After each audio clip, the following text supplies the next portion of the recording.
So here is my review of the first 2 episodes of Obi-Wan Kenobi. I was shocked to find out that they decided to release this show 3 hours earlier than expected. So it hit 9 o'clock my time.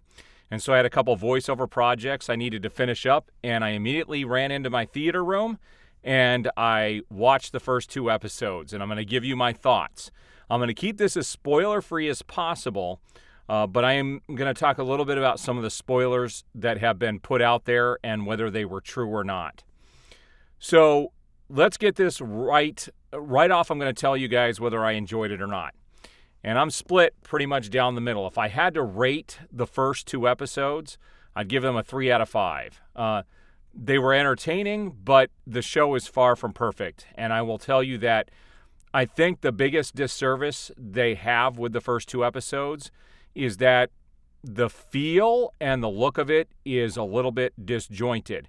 And that's got to be put on the shoulders of Deborah Chow, the one who is directing the show. Now, I don't know what else she's directed, but it's very clear from what I saw with Obi-Wan that she's probably not the best person to be putting on this project, especially if you want to get the fans of these movies back in there. There were quite a few Easter eggs in the first couple of episodes that I was surprised to see. Now, here's what I don't like. First of all, the Grand Inquisitor is of the same race as a couple of the characters we saw in Episode 3. His teeth aren't the same. His look and makeup are not the same, and I don't know why they would go from such a departure from who he's supposed to be.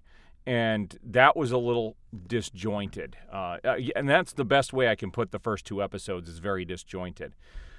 It was about as straightforward as you could get. And a lot of the rumors that we have heard about how the story is going to progress is true. Leia does get kidnapped, and basically Obi-Wan goes to rescue her. And quite a bit happens in the first 2 episodes. One thing that I was hoping to see is Qui-Gon in the show, but he does not make an appearance, at least not in the first 2 episodes. But there was a recap before it started, and they did show Qui-Gon quite a bit. So I have a feeling we're gonna see Liam Neeson come back and play Qui-Gon during this program. Now, it is 10 years after the events of Revenge of the Sith, and Obi-Wan is a hermit, basically, already. And he's kind of he's a meat butcher, and every day he goes to work, he takes a little bit of the meat to feed the equivalent. I forget what they call him, but it kind of looks like a camel, basically, and that's what he's feeding him, is some of that meat every day. He gets pulled out because Bail Organa goes to him to plead for him to go rescue Leia, but he doesn't want to leave Luke. He's kind of in the background, he's holding back. Now, what's interesting is what I did like about the show is that they clearly understood that not everybody is going to know who the Inquisitors are. Not everybody watches the cartoons, not everybody reads the comics and that sort of a thing. Now, I've watched Clone Wars and I've watched Rebels, so I know who the Inquisitors are, but not everybody is going to know that. I'm a lifelong Star Wars fan. I've consumed as much as I could throughout my life, except for a lot of the extended novels. After a while, I stopped reading them. But I'm a huge Star Wars fanatic. Indiana Jones and Star Wars are my 2 favorite franchises, and so I'm very familiar with Star Wars. And it looks like in this first episode, Owen is a part of this as well, and there's an interaction between him and Obi-Wan that was one of the better scenes in the whole first 2 episodes. And it was interesting because it looked like Obi-Wan was trying to bring a T-16 to Luke for him to use as a toy for his imagination, because Luke is 10 years old. And that, with them being 10 years old, there was a weird scene in the second episode where Obi-Wan looks at Leia and says, "How old are you?" And she has to say 10. Like, he doesn't already know that. It was just kind of a weird interaction thing. And if they were looking for sarcasm in that scene, it didn't come off quite right. So Here's the good news is that Ewan McGregor he slipped right back into that Obi-Wan persona perfectly, and we get a little bit of a glimpse of what might be coming in the next 4 episodes. And I really hate the fact that this is only going to be 6 episodes.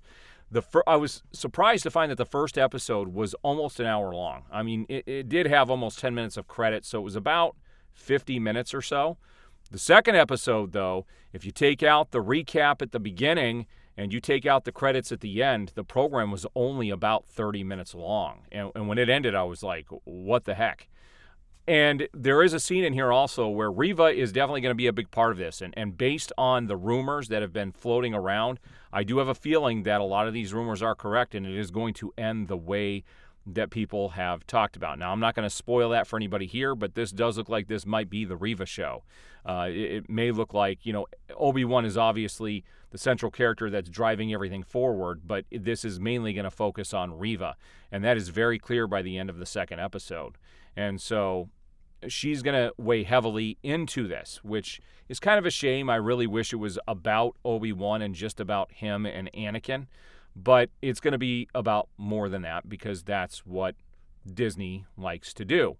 And so they're going that route again, pushing an agenda rather than letting the story play out. And that's fine. I'm still going to sit there and enjoy it. But when it's over, I will review it, and I will be honest with my review on how I thought it went.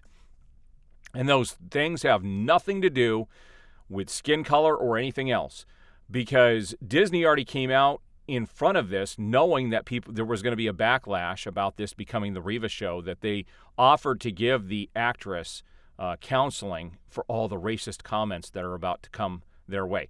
And I hate to tell Disney, but this has nothing to do with race, and it has nothing to do with her gender. It just has to do with the fact that they're pushing an agenda when this should be the Obi-Wan show, and that's what it should be focused on. But it looks like we are going to get the Reva show. And there's one scene in the show where she totally looks like she's straight out of the Matrix.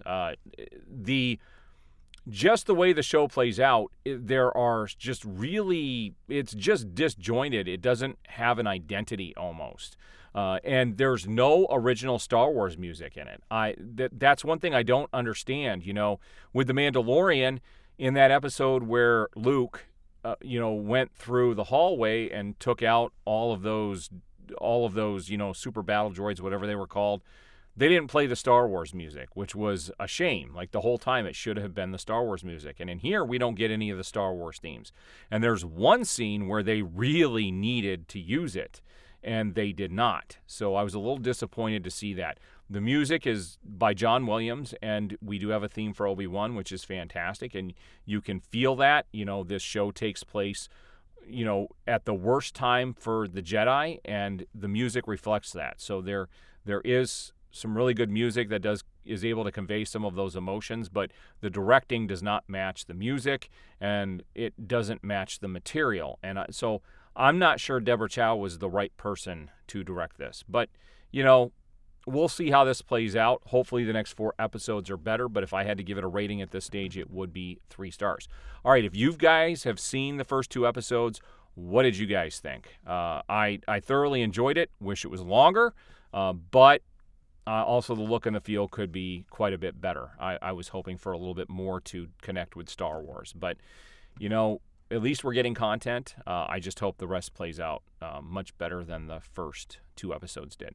All right, what are your guys' thoughts? I do appreciate the support. We'll see you guys. I will be doing my Maverick review tomorrow. As soon as I see the film, I will come home and get that review up as quickly as possible. So we'll see you guys on the next video.